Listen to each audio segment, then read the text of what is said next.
cá está, nós temos alguém que gostava de desenhar com a cor, não é? Portanto, nós se fôssemos fazer uma brincadeira e puséssemos o Mário Dionísio e o Pomar no século XV ou no século XVI, diríamos que um era florentino e que outro era veneziano, não é? Sendo o florentino o Pomar e o veneziano o Mário Dionísio, não é? Portanto, e essa noção muito bem apreendida, não é? E muito bem racionalizada, não é? Que ele tinha de olhar para a pintura, mas lembrar-se dos ensinamentos, por exemplo, de um Lode, que se deve pôr curvilíneo com retilíneo, que se deve pôr rugoso com liso, que se deve colocar, enfim, um quente ao pé de um frio. Ele racionaliza isso muito, isso nota-se na sua pintura muito racional. E lá está, muitas vezes ao contrário, não é? Em vez de desenhar com a cor, ele vinca um desenho à vitral, não é? Portanto, ele faz à vitral. Isto dói mal eu estar aqui a mostrar estes enlatados quando vocês têm o verdadeiro. O apanhadinho também está atrás da sua cabeça. E fantástico. Mas pronto, não é assim, enlatado é melhor. Não podia ser melhor. Portanto, isso é o que interessa. O que eu estou aqui a mostrar de enlatados é só para termos uma vaguíssima ideia. Ora bem, o músico, cá temos, portanto, a mesma concentração, e nós vemos isto em tempos e modos diferentes, as memórias, não é, que ele tinha, lá está, do Portinari, do Picasso e tal, tudo aqui a conjugar-se, não é? Tudo se conjuga e articula, uma pintura que ele vem a destruir, mas depois faz aquela que vocês têm ali, não é? Portanto, muito semelhante, muitíssimo semelhante, mas com o Louça do Redondo, não é? Portanto, aquele destruído também está aí, por acaso. E o destruído também está. Melhor ainda. Fantástico. Bom, e este desenho que vocês têm ali, à entrada, não é? Do lado esquerdo, que eu interpreto sempre desta maneira, se calhar estou a interpretar mal, não é? Mas isto para mim é a Maria e o Mário, não é? Portanto, é a Maria Letícia, não é? E o Mário, portanto, são eles os dois num, não é? Portanto, é assim que eu consigo interpretar este desenho. Mas lá está, portanto, quando ele pega na linha, é uma linha de vitral. Portanto, ele tem uma noção de linha de vitral que é qualquer coisa de extraordinário. E tenho que concluir, portanto, concluindo então, vamos por aqui, há bocadinho fiz a referência exatamente daquela primeira pergunta que ele tinha feito ao Pomar, que o Mário Dionísio tinha feito ao Pomar, se era o primeiro pintor, não é? Portanto, se era um pintor fantástico, não é? Portanto, e ele, dos últimos escritos que ele faz sobre o Pomar, ele pergunta se é o último baluarte da pintura, não é? E também com uma interrogação. E é interessante como estes dois homens absolutamente extraordinários, não é? Portanto, vão cruzar de várias maneiras. Um que era do mundo das letras, mas que dizia, ele confessou em 1976 ao Romário Gonçalves que o que mais gostava era de pintar, não é? E alguém que era do mundo das artes, que no fundo tinha uma capacidade de escrita também notável. Portanto, estes dois homens cruzam-se de várias maneiras, respeitam-se de várias maneiras, sendo o Mário Dionísio mais velho, de 10 anos, mas, enfim, acho que nada melhor do que terminar com um desenho do Júlio Pomar representando exatamente o Mário Dionísio. E muito obrigada.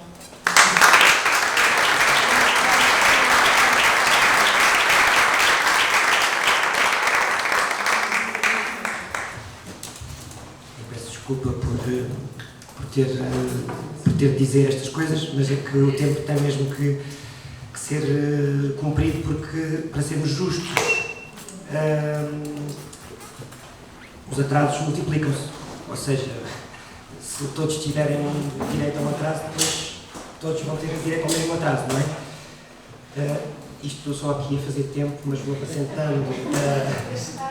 apresentando a Luísa Duarte Santos, que vai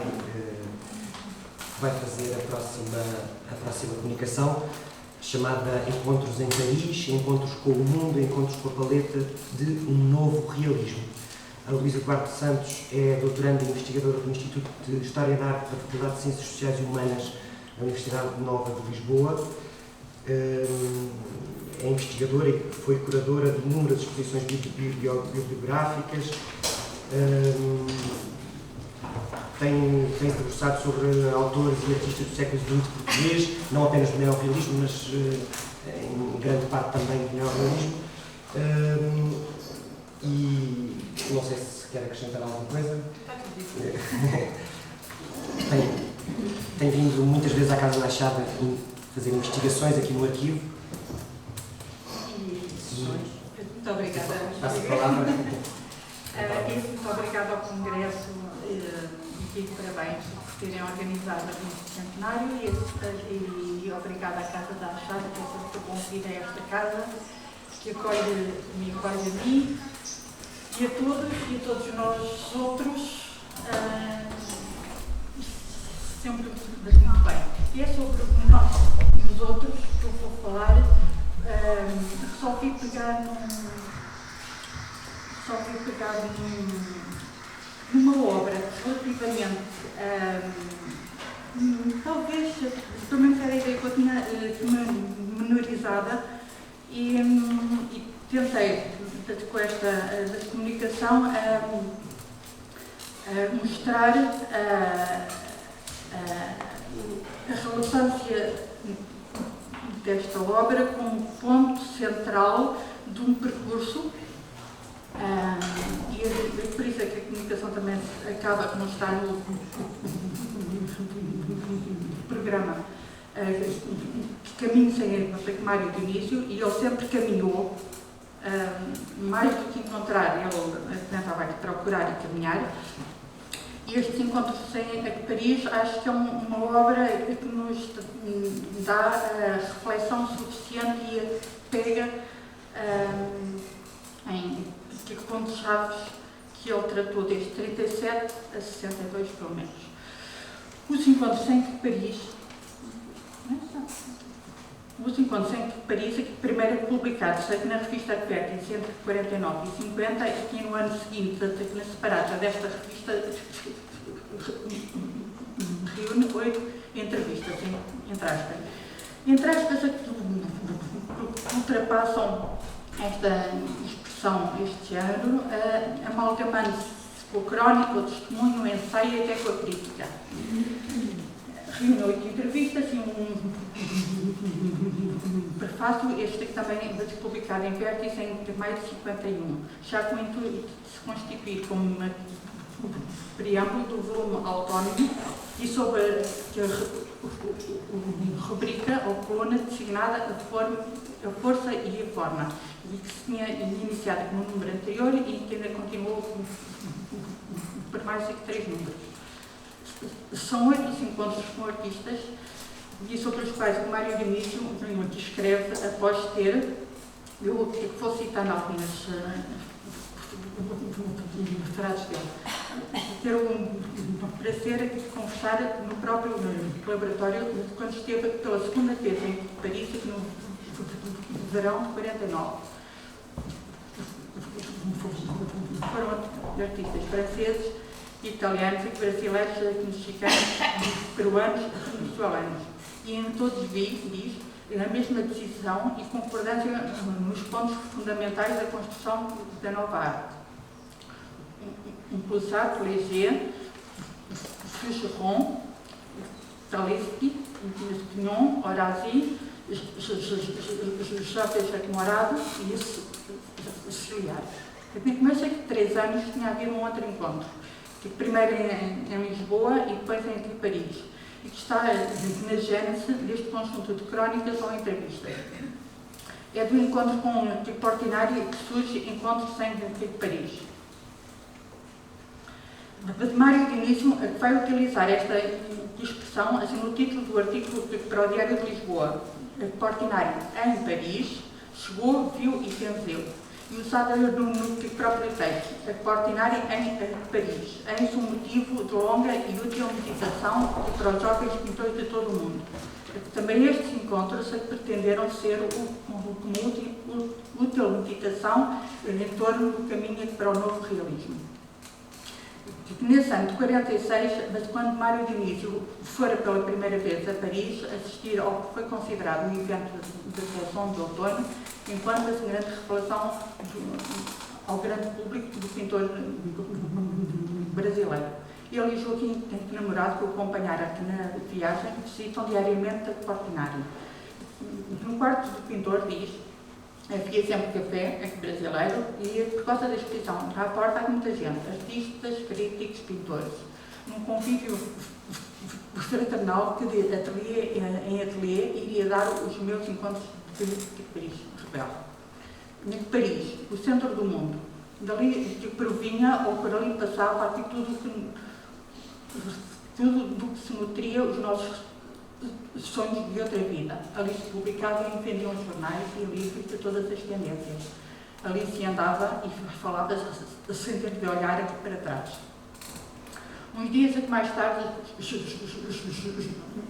junta-se Alves Redondo e para estes três maiores pontos do movimento neorrealista, nessa estadia ocorrem encontros frutuosos, não apenas pessoais, mas com repercussão internacional.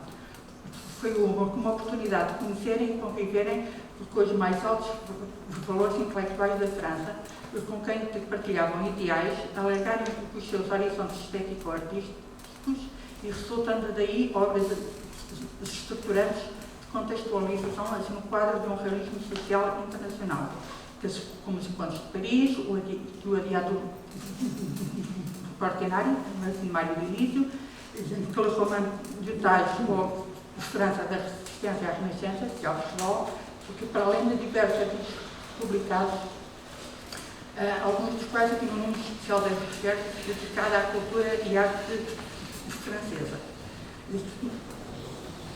E a saltar.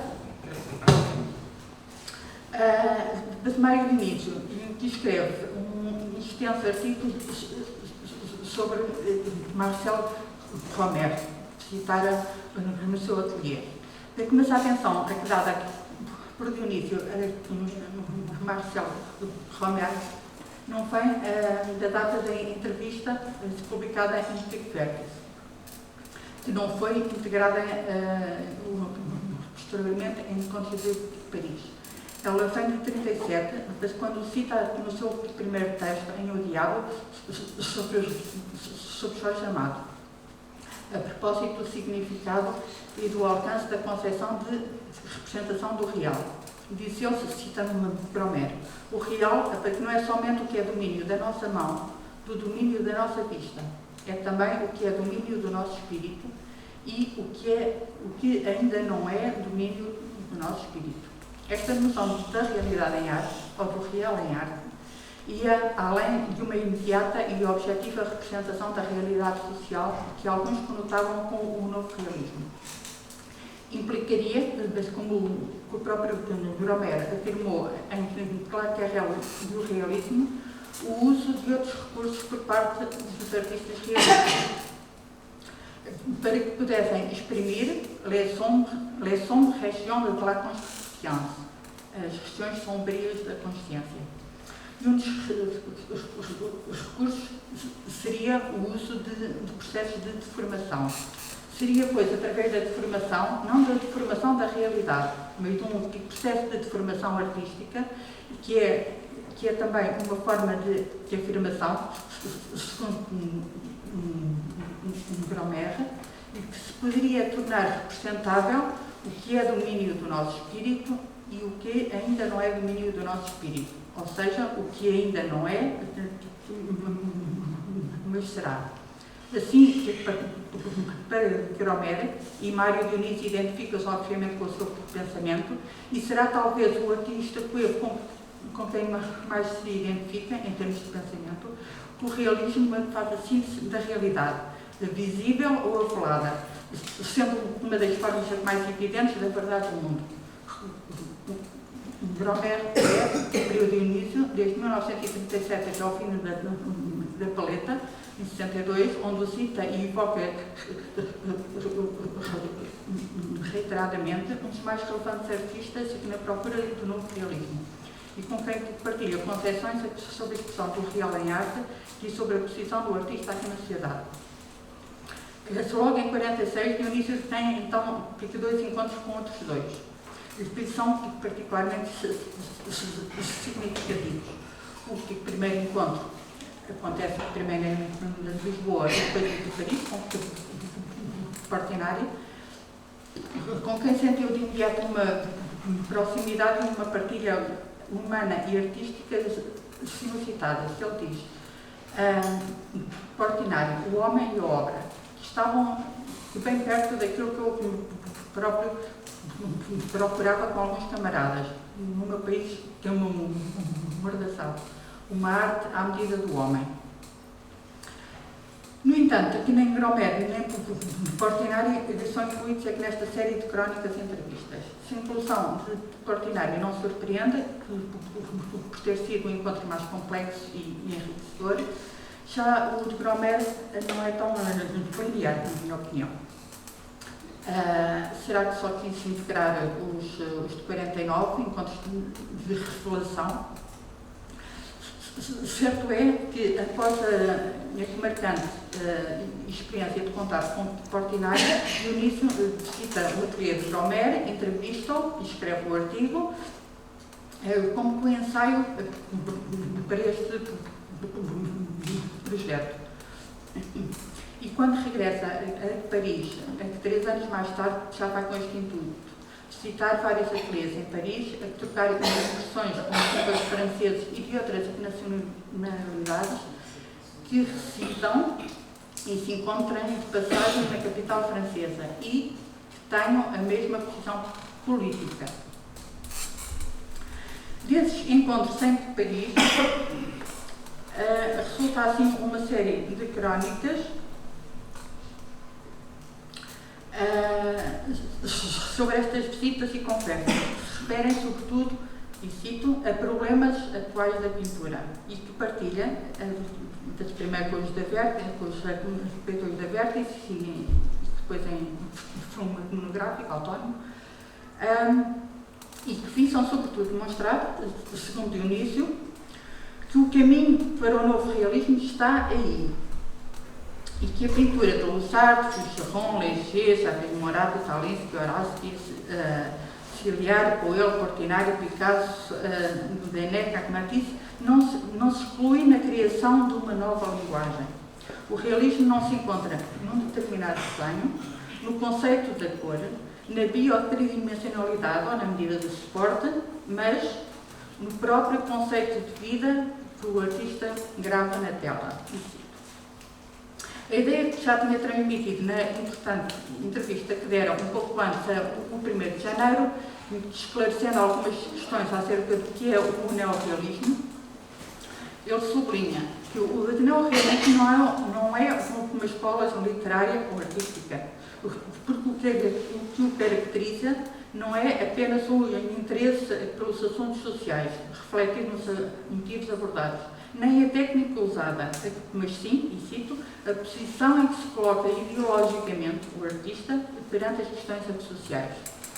O criador aqui neorrealista não teria preferências sobre quanto a personagens ou as representações, pois, e cito, o neorrealismo não se debruça sobre o povo, mistura-se com ele a ponto das suas obras não serem mais do que uma das muitas atuais dele. Debruçar-se significaria, pois, por exemplo, de copiar de modo naturalista ou de interpretá-lo ao jeito modernista. Misturar-se ou dar voz implica, e cito, bem reenquadrar o homem no seu todo social, em concretizar a sua visão do mundo em cada caso e em todos os casos, possibilitando a transformação do mundo e a sua transformação no mundo, já que, e cito, os indivíduos são um produto do meio, mas por sua vez esse meio é em grande parte produto das duas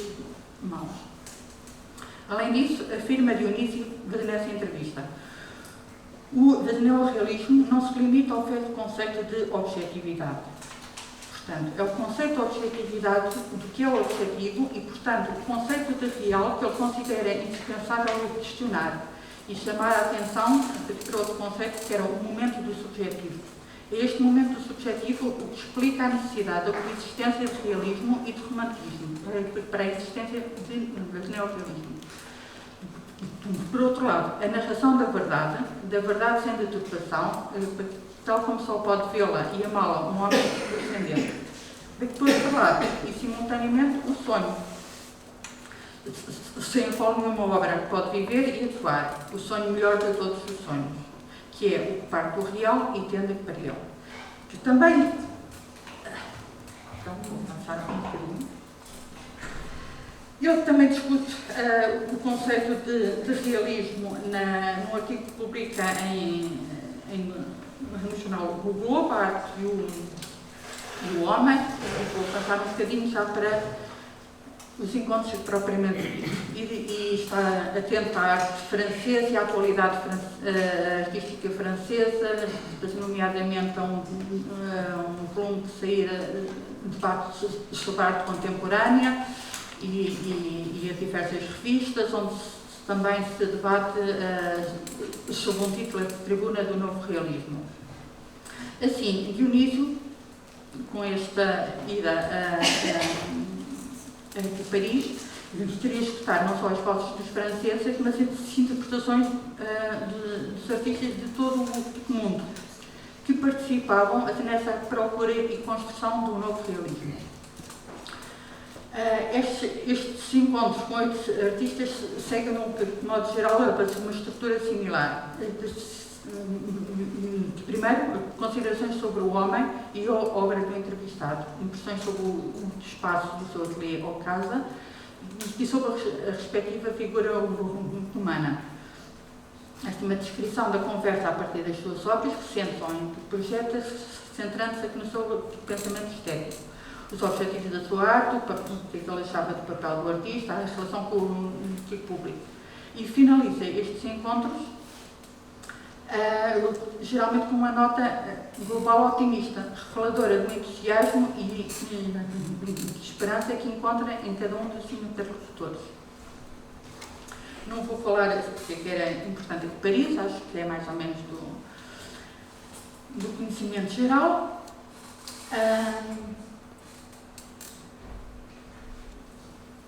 Uma coisa que ele diz no prefácio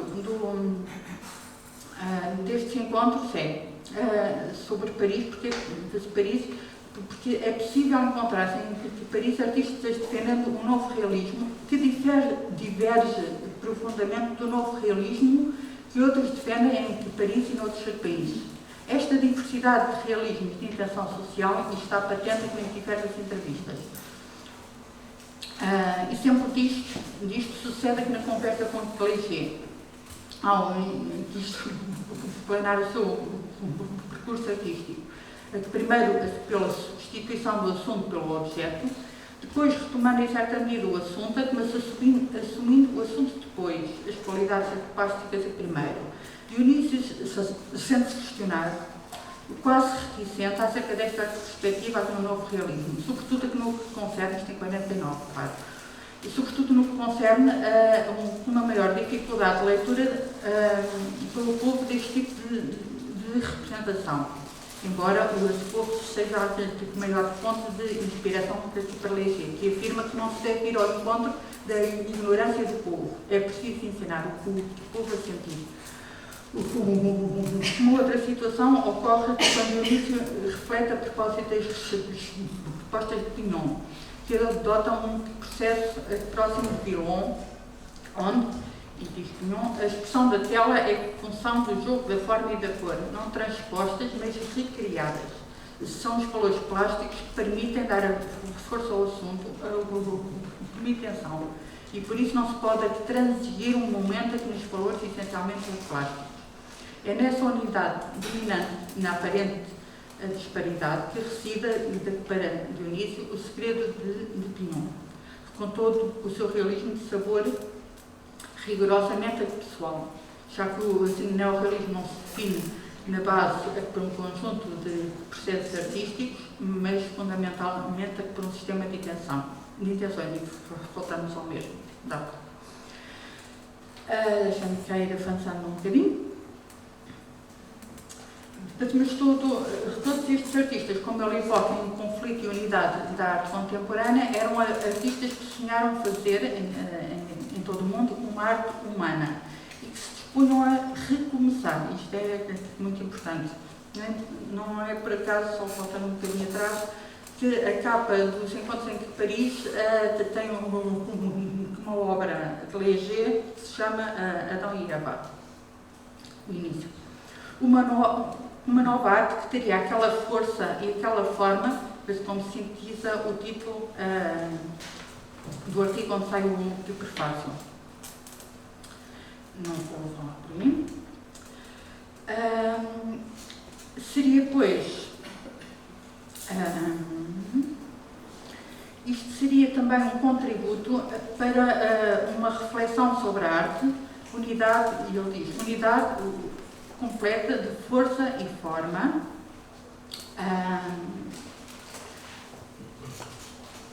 e mais uma vez, Dionísio manifesta-se claramente que estes dois contrários se completam e devem estar em harmonia, em vez de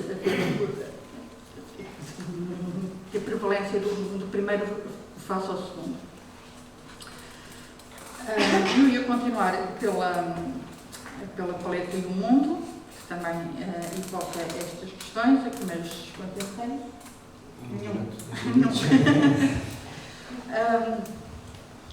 Mas era para demonstrar que estas questões sobre o que é o realismo, mais que neorrealismo, que ele tem lançada da expressão, como todos sabemos, estas questões do realismo foram sempre questionadas aqui por Dionísio, desde 37, desde aquele artigo, até ao fim da paleta e o Desmundo. Numa espécie de caminho, sempre perguntando, sempre tentando ouvir os outros, mas, e queria só lançar um desafio, especialmente ao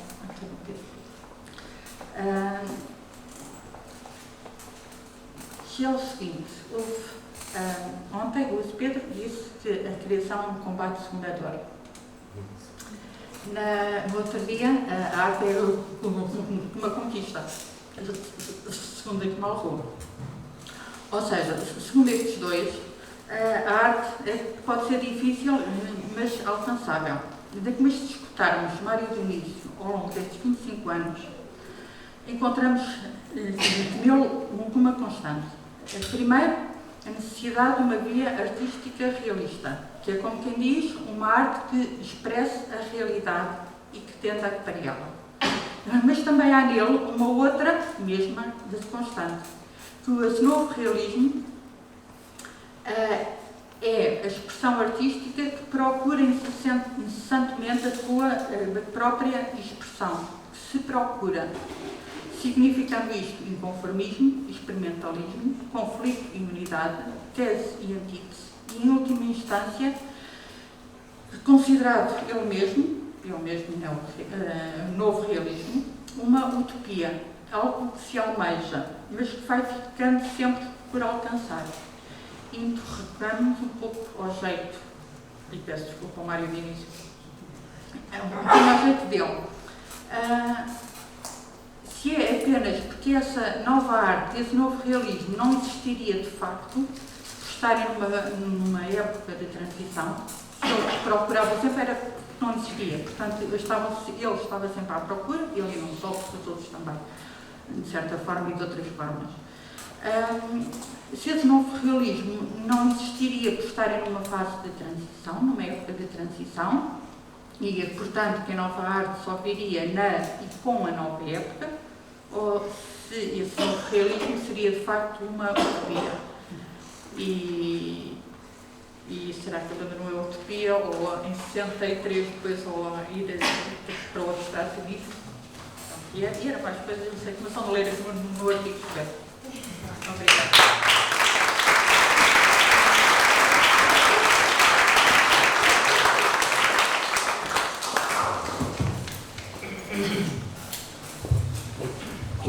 Enquanto os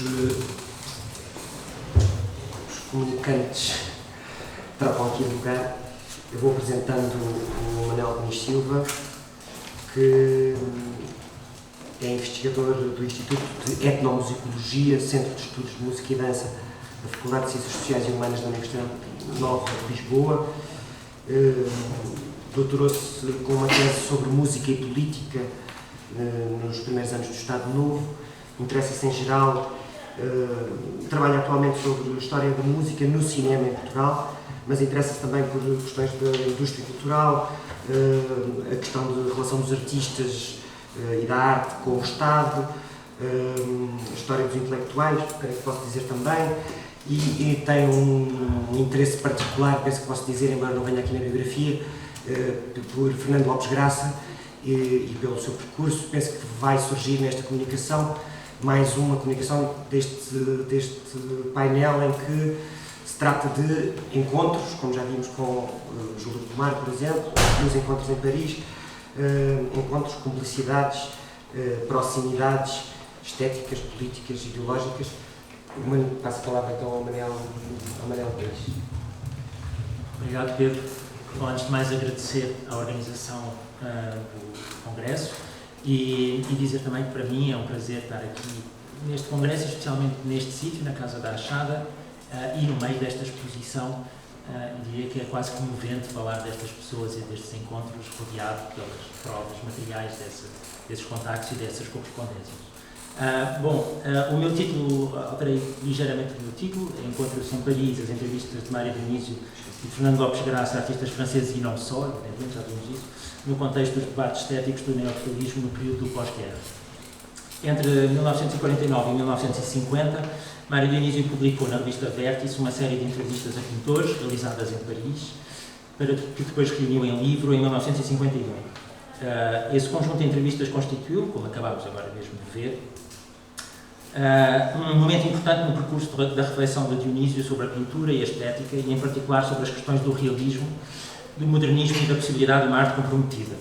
Pouco antes, em 1947, um seu companheiro de combates políticos e estéticos, Fernando Lopes Graça, fizera precisamente a mesma viagem a Paris, publicando uma série de entrevistas na revista Seara Nova, reunidas em volume nesse mesmo ano, com o título Visita aos Músicos Franceses. Nesta comunicação gostaria de fazer uma aproximação cruzada a estes dois conjuntos de entrevistas, tentando apontar alguns paralelismos e procurando inserir as reflexões destes dois artistas no contexto mais geral dos debates internacionais da época, assim como a sua importância para a chamada polémica interna do neorrealismo português, onde estes dois artistas desempenharam um papel fundamental.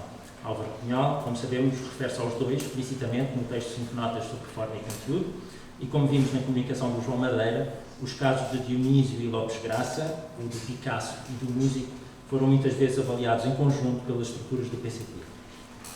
Tanto a visita aos músicos franceses de Lopes Graça como os encontros em Paris de Dionísio demonstram o poder de atração que o meio artístico e intelectual parisiense, bem como os ideais da resistência francesa, exerceram sobre o movimento oposicionista português nos anos do imediato pós-guerra. Esta francofilia do neorrealismo português foi já analisada por Carina Infante do Carmo, que mostrou como ela se concretizou nos periódicos culturais da época, a começar ainda durante a guerra pela publicação de Afinidades, revista de cultura luso-francesa, e continuando depois nas páginas da Seara Nova e da Vértice. Em 1945, a Seara publicou uma série de artigos de intelectuais franceses, escritos em estudos para a revista, onde se dava conta da forma como as artes tinham resistido em França ao longo da guerra. A 21 de julho de 1945, por exemplo, publicou o texto A Música Francesa durante a Ocupação, de René Duménil, em que este afirmava: é este o balanço, basta para mostrar que a música, como todas as outras artes, soube resistir e que nessa resistência encontrou uma força nova. O compositor Fernando Lopes Graça, que estivera exilado em Paris entre 1937 e 1939, foi um dos mais ativos promotores da difusão da cultura associada à resistência francesa neste período.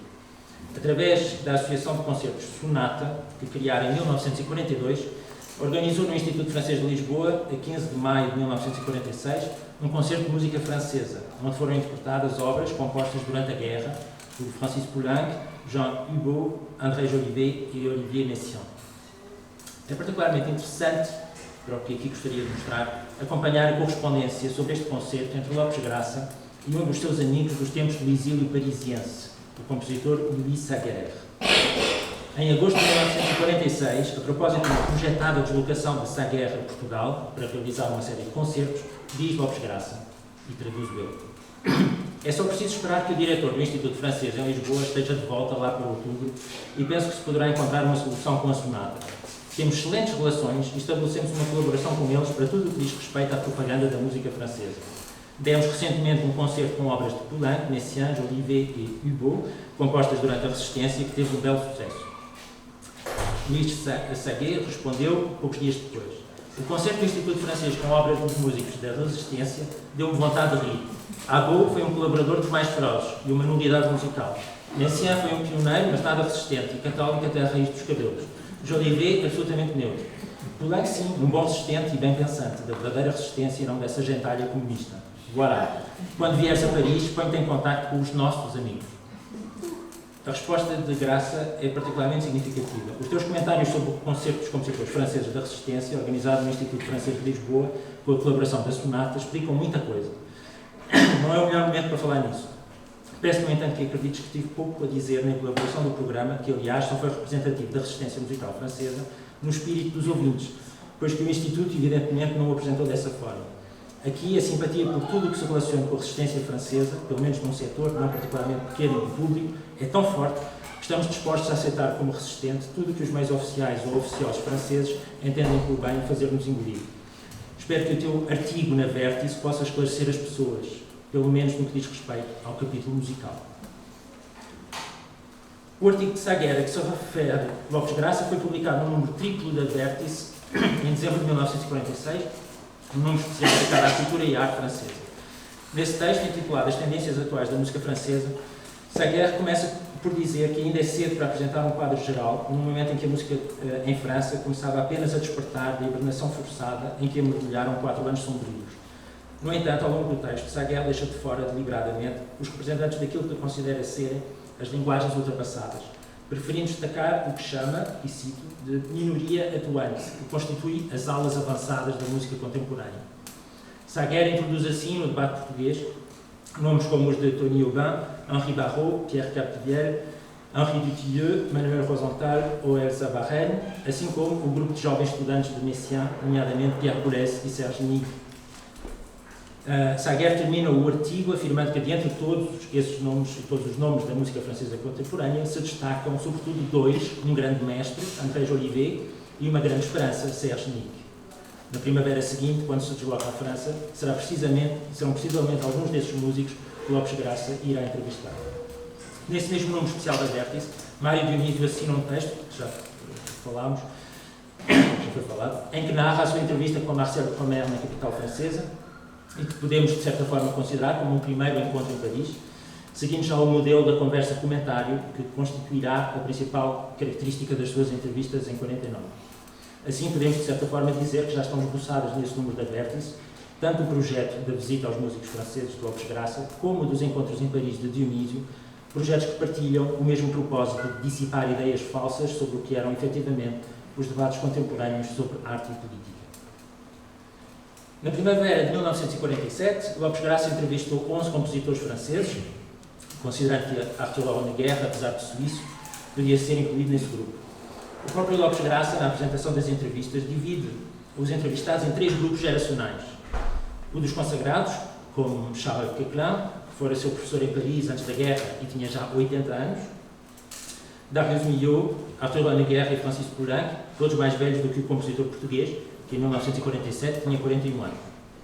Um segundo grupo, constituído pelos representantes da Jeune France, Jolivet e Messiaen, compositores da geração do próprio Lopes Graça, já conhecidos antes da guerra, mas que só agora se começavam a impor, e o grupo dos compositores mais jovens, Elsa Varenne, André Casanova e Serge Nigues, este último apenas com 23 anos.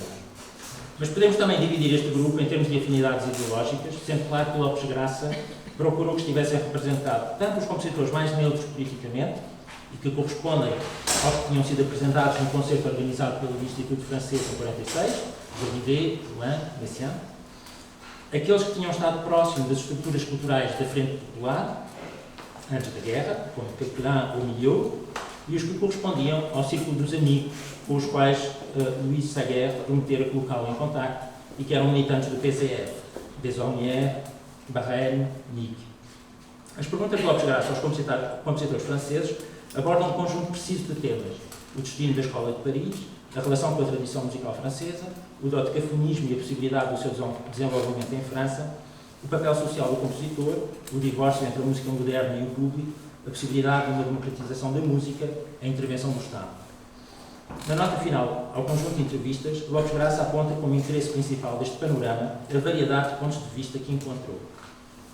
Afirma que um compositor como Elsa Barrème nos proponha uma arte socialmente interessada, ao passo que um Olivier Messiaen seja pela pura gratuitidade do ato criador, que um Charles Capelin pareça acreditar numa certa constante da música francesa, enquanto um Darius Milhaud afirma aceitar todas as influências, adotar todos os processos de compor, procedam eles de onde procederem, que um Serge Nigues defenda como único caminho para a música o mais estreito do dodecafonismo e este seja veementemente repudiado como Francis Poulenc, que um André Jolivet adote uma atitude espiritualista ao tempo que um Arthur Honegger parece tender para uma concepção realista da sua arte, eis aí o que constitui a força atrativa da atual situação francesa.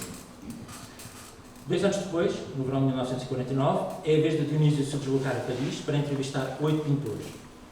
Como no caso de Lopes Graça, entrevista artistas de várias gerações, alguns mais velhos, como André Lurçat ou Fernand Léger, que descreve como um jovem de 68 anos, um bastante mais novo do que os outros, Carlos Seclier, de 29 anos, a maioria situando-se na casa dos 35, 45 anos, ou seja, um pouco mais do que Dionísio ele próprio, na altura com 33. E a questão da idade tem a sua importância. Dionísio diz, a da altura, Fougeron tem 36 anos, vamos dar tempo ao tempo. O grupo escolhido por Dionísio é, no entanto, politicamente bem mais coeso do que o que foi entrevistado por Lopes Graça. Todos os franceses são membros do PCF, e Morado e Esclia dos partidos comunistas dos respectivos países. Apenas não consegui averiguar se Oradzi era ou não militante, mas a sua estreita amizade com Pignon e Taslitsky permitem considerá-lo no mesmo grupo. As questões de Dionísio seguem um programa praticamente paralelo ao de Lopes Graça, desta vez aplicado à pintura. Dionísio quer igualmente saber o que fazer com a Escola de Paris, qual a relação que estabelecem com a tradição pictórica francesa, pergunta se já existe uma pintura realista em França, se o assunto deve ser abandonado em pintura, se defendem o abstracionismo ou o retorno ao naturalismo, qual a posição social do artista consciente e o que fazer do divórcio entre a arte moderna e o público, da possibilidade de uma democratização da pintura ou com os problemas do mercado da arte, etc. Dionísio recolhe igualmente sobre estes temas uma grande diversidade de posições, dando conta da vivacidade dos debates entre artistas comprometidos politicamente no contexto francês. Claro que entre a viagem a Paris de Lopes Graça e a de Dionísio, muita coisa tinha mudado. Os 2 anos que as separam foram os do início efetivo da Guerra Fria entre os Estados Unidos e a União Soviética, depois da famosa intervenção de Truman no Congresso americano em março de 1947, e o lançamento da doutrina que pretendia defender o mundo livre contra a ameaça do comunismo. Em abril de 1949, pouco antes de Dionísio chegar a Paris, é assinado o Tratado do Atlântico Norte. Não surpreendem assim as referências à bomba atómica nas entrevistas de Dionísio e o ambiente de urgência política que surpreendemos nos discursos dos artistas comunistas que entrevistam. Em agosto de 1948, em resposta à ofensiva das potências ocidentais, é organizado o Congresso dos Intelectuais pela Paz, em Wrocław, na Polónia, reunindo intelectuais e artistas como Picasso, Neruda, Matisse, Chagall, Jorge Amado, entre muitos outros, e lá estiveram também Fernando Lopes Graça e Alves Codolo, assim como o brasileiro Carlos Seclier, que Dionísio entrevistará pouco depois em Paris.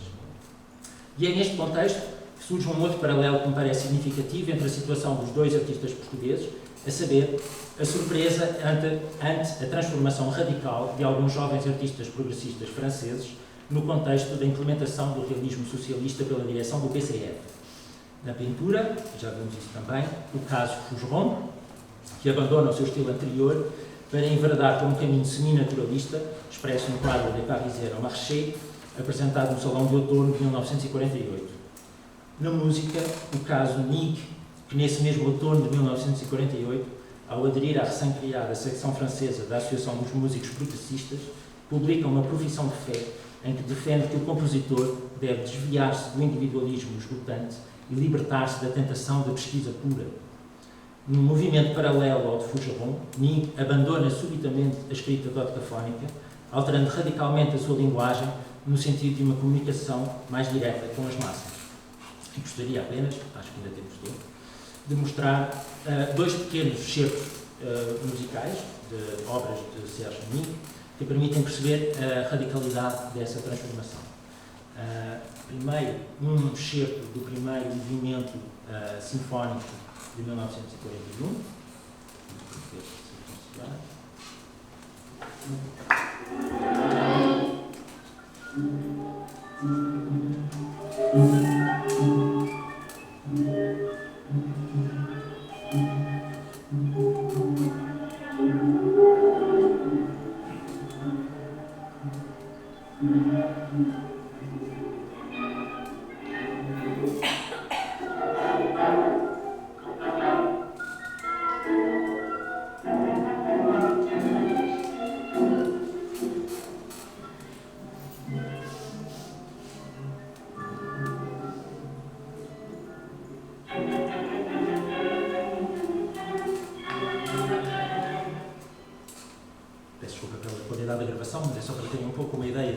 Estilo de escrita do Serge Ning nestes anos antes de 48 e ouvirmos só também um pequeno excerto de uma canção que ele compôs em 1948, intitulada Canto para os Mineiros, no contexto das grandes greves organizadas nesse ano e que, aliás, tiveram um desfecho violento com a intervenção do Exército e sobre a qual, aliás, o Foucheron também desenvolveu uma atividade plástica importante.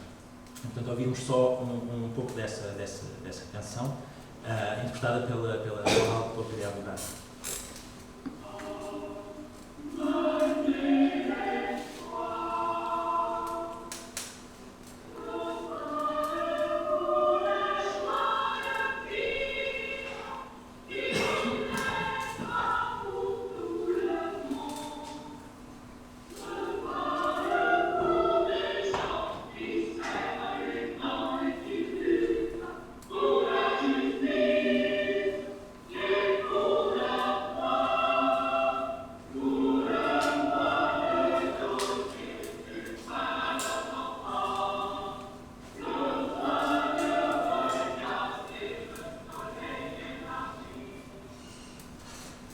Evidentemente, Lopes Graça não podia deixar de se surpreender com esta viragem.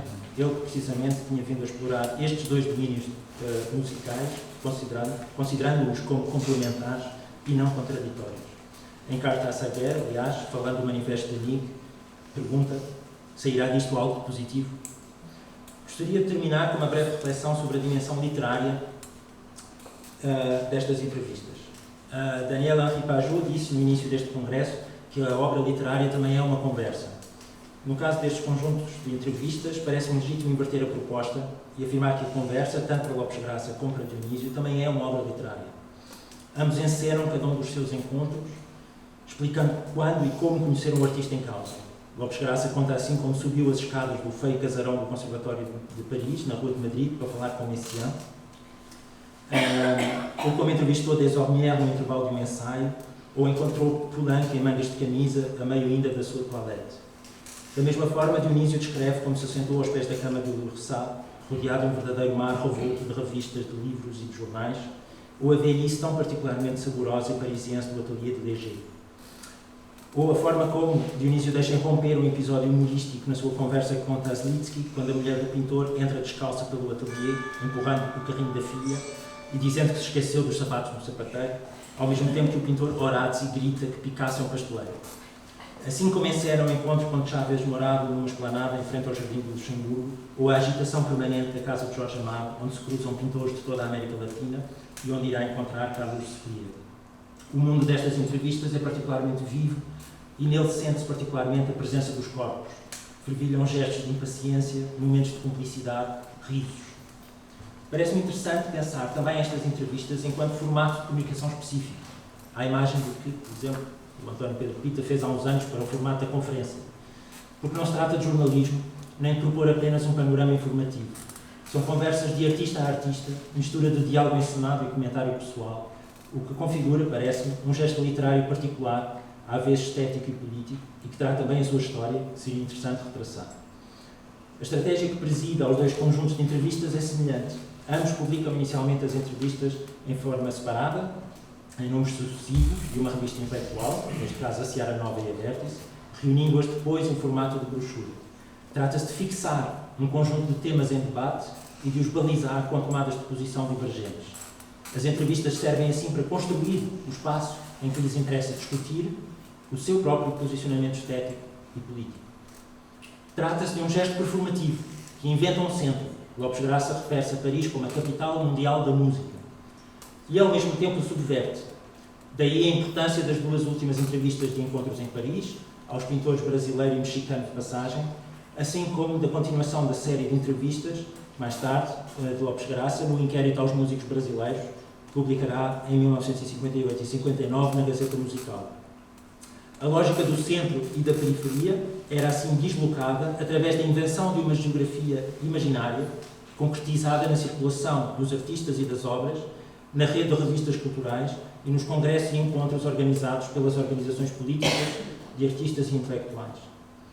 Estas entrevistas serviram assim há anos, não apenas para recolher munições para os debates que enfrentavam o seu próprio país e que se iriam agudizar e cristalizar de forma dramática no início da década seguinte, em particular no contexto da polémica da Vértice em 54, mas igualmente para construir o espaço de debate estético e político a que aspiravam, aquele onde poderiam ter os debates que queriam ter e não conseguiam, fosse pelas circunstâncias do regime de opressão e repressão em que viviam, e Lopes Graça assinala no preâmbulo do seu livro que os textos das suas entrevistas não foram reproduzidos integralmente por circunstâncias estranhas à sua vontade, uma clara alusão à censura, ou no seio do próprio círculo artístico e político em que se moviam em Portugal, pela falta de interlocutores ou pela incompreensão dos poucos que tinham.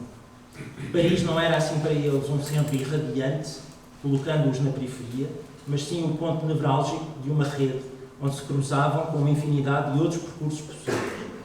E era nessa geografia que procuravam cumprir o seu sonho internacionalista, construindo a partir de uma rede de afinidades em que os laços de amizade pessoal desempenharam um papel fundamental. Não dizia Jacques Romer, retranscrito no artigo de Dionísio de 46, que pintava para os que tinham uma sensibilidade análoga à sua, para os seus amigos, conhecidos e desconhecidos, e não dizia mais tarde Mário Dionísio, como é repetido aqui neste painel, amigos haverá melhor na vida do que tê-los muitos. Muito obrigado.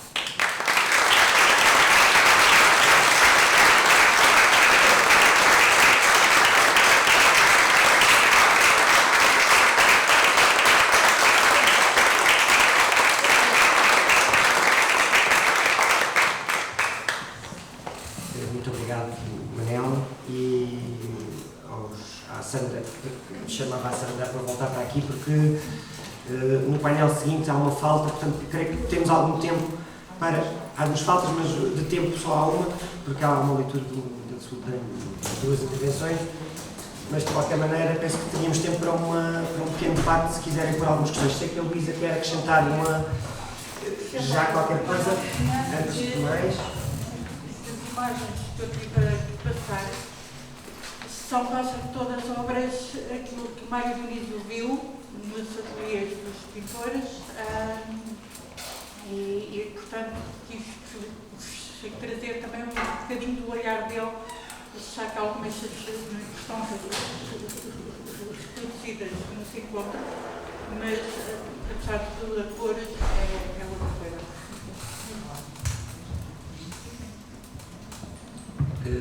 Creio que estas intervenções foram suficientemente estimulantes para suscitar debate. Ou perguntas, ou... Eu queria para já sublinhar aqui uma questão que foi apresentada no Manuel, que é os pintores americanos que normalmente não aparecem nas influências do nosso neorrealismo, não é? Os mexicanos, a Portinari, e nunca aparecem nenhum os americanos. Não aparecem tanto, pelo menos, não é? Não aparecem tanto. Aparecem, mas não aparecem tanto. Ninguém fala.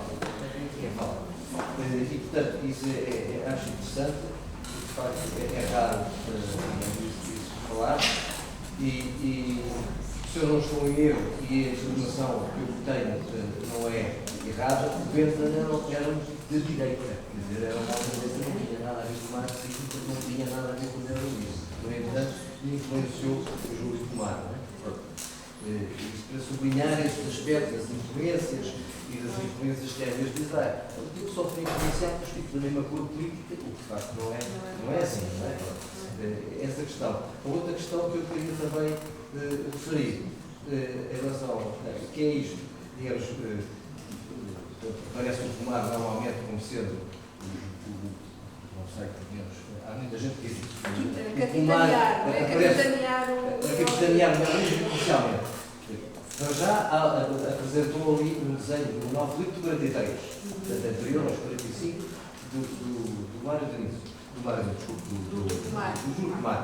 E há, digamos, desenhos em 37, 38 e 39, não de um deles, mas de outros, como o Manuel de Azevedo, o Somar, o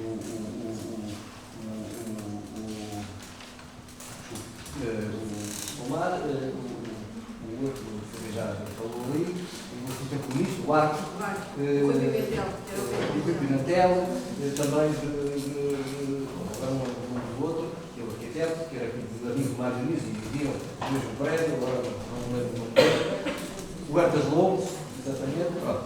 E que são anteriores, digamos, ao Pomar, que não pintavam, mas o Arco pintava, mas faziam desenhos, e eu acho que esses desenhos, quer publicados no Diário, quer publicados no Sol Nascente, são claramente, digamos, um pronúncio do neoliberalismo, e portanto eram já, digamos, desenhos que se podiam considerar como neoliberalismo. Portanto, essa história eu acho que é preciso reescrever, não é?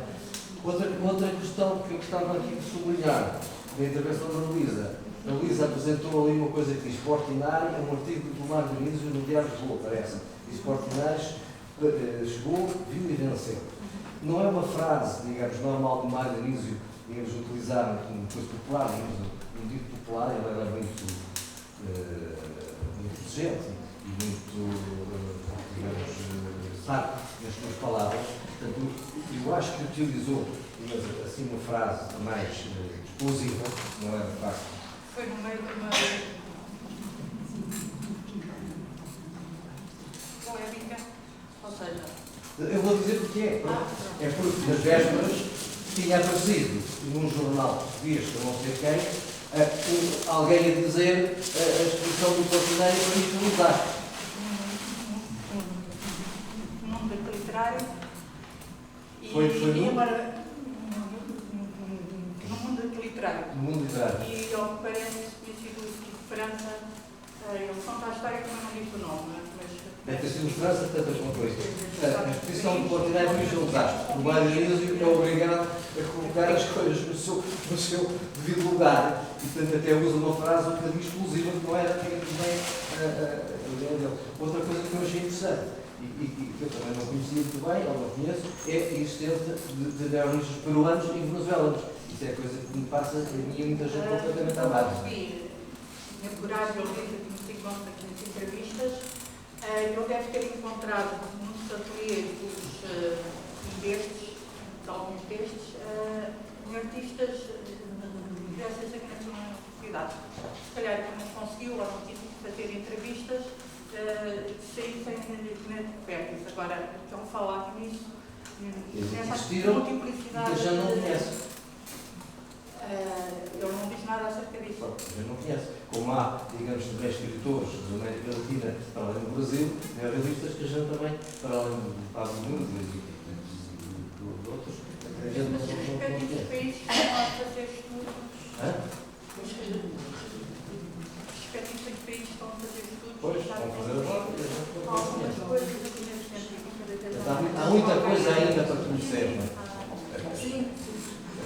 Era no fundo isso que eu também queria dizer, não é? Portanto, esta história de reescrever, não é? Nós temos sempre que continuar a reescrever, não é? Aqueles que ficaram na sombra. Mas os são jogos mais. de França achavam que o neoliberalismo já estava todo destruído, não é? E outros. Se calhar ele atualmente já nem ele próprio acha isso. Estou a ser pressionado por membros da organização para acelerar este debate, penso eu. Mas se só há uma intervenção, no painel seguinte. Já a intervenção e depois podemos Então a proposta é que seja já a intervenção, sem pausa, é isso? A intervenção da Ida Ferreira Alves. Mas então, mas há uma que é lida e outra não, eu penso que o critério... então como é que vai ser apresentada? Não estou a perceber muito bem. Então não há ninguém deste painel? Do painel seguinte, faltaram todos? Pronto, eu posso ser expulso com toda... Mas gostava de perceber. Pronto, olha, queria agradecer a estes participantes deste painel. Muito interessante. Obrigado por